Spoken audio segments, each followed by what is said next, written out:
Okullarda birçok okul öncesi eğitim setiyle karşılaşıyoruz.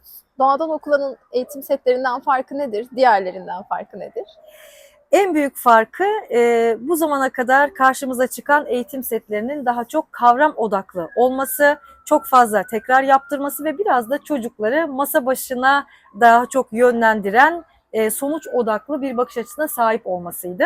Doğadan Okula eğitim seti içerisinde öyle çok kalabalık sayfalar yok ama her bir sayfanın içerisinde hem kağıt üzerinde hem de bunları atölye çalışmalarına, okul bahçelerine, açık alanlara taşıyabileceğimiz çalışma örnekleriyle hazırladığımız bir eğitim seti oldu.